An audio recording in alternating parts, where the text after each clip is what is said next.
Hai लोगोफोर good morning morning दिनै बैसागुनि 1 तारिख बेनि थाखाय जोंहा माने थालिर बिफां गायनो नागिरदों लांगोनायाव गेट मोखाङाव बेनि थाखाय जों थियारि जाबाय दं नै जि दङ जिखौ सुला माने आङो मैया सुखाबाय ओमफ्राय दा सोमना दोनसै फिसाजोनि ओंखारबाय थाखायो नालाय गथ' गोरलै थाबा बेनिफ्राय न'सो लिरखांजोब्बाय आरोना फुङावनो सिलायथा सुखांजोब्बाय माने एकथा दा आरो मन्दिराव थांनांगौ ना थानसालियाव दिनै 1 तारिखनि गिदिरफोरखौ खुलुमनांगौ उन्दैफोरखौ मान होनांगौ नङा होमबा लोगोफोर बेनिखायनो नै फांसे लानानै दोनबाय माने बेखौ गायगोन बेखौ लिरगोन हा होगोन माला होगोन एकदम आर्लि मर्निं आरोना 5टानिफ्रायनो खालामबाय आरो दा 6 o'clock जाबाय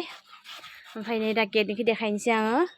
गोदान बोसोरनि फांनै गायनांगौ आरोना खायफा फांसे गायो ओमफ्राय जोंहा फांनै गायदो आरोना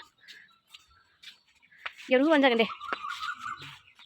खाथाबना होबानो जागोन खामानिखौ आं मानोना नङाबा सिखारबाय बेजों माने बेंनाय बुहुत टाइम थाङो आंनि खामानि मावनो हाया ओंखायनो जि एसे आं माने हानायखिनिखौ मावग्रोबाय ओमफ्य दा एसे लासै लासै मावलांनो हासिगोन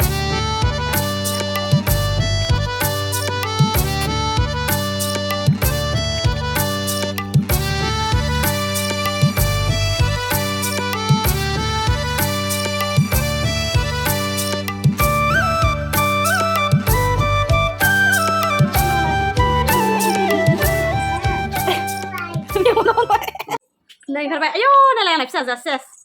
गला जाबायहाय भगबान ओंखारबाय नै दा खुलुमगोननोसै जगार जाजोब्बाय गोमो गोजा बाथौ थांनोसै मुरा मोनसे र' गोजौआव माने बिबार खागोन देखायनो आङो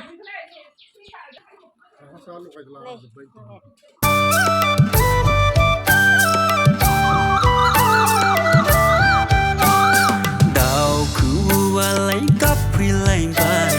बैसागु बोथोरखौ बरायहरना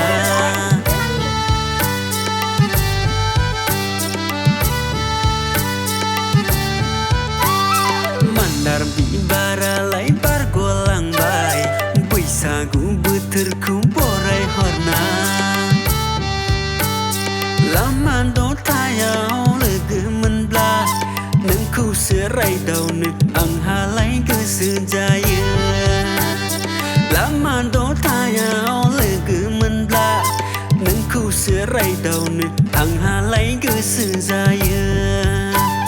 खौआ गाबफैलायबाय बैसागुखौ बरायबाय आरोना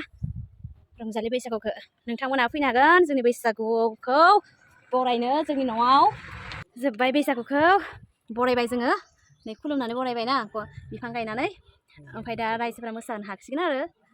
दिनैनिफ्राय बैसागु नांबाय बयहाबो हिसाब राजालाहाबो बिपुलाहाबो जिमिलाहाबो बैसागु नांबाय हेपि बैसागु ओमफ्राय दा आरो मन्दिराव थांसैलाय एबार थानसालियाव थांसै थानसालियाव आर'ज खालामसै गाजि जानोसै मान लानोसै बोर लानोसै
लोगोफोर दै थानसालियाव फैदोंमोन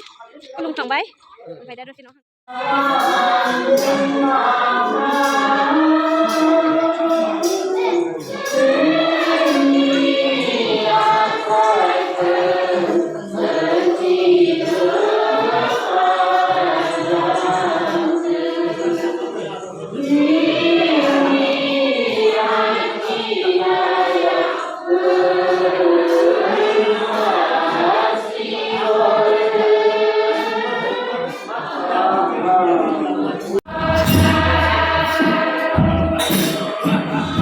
नो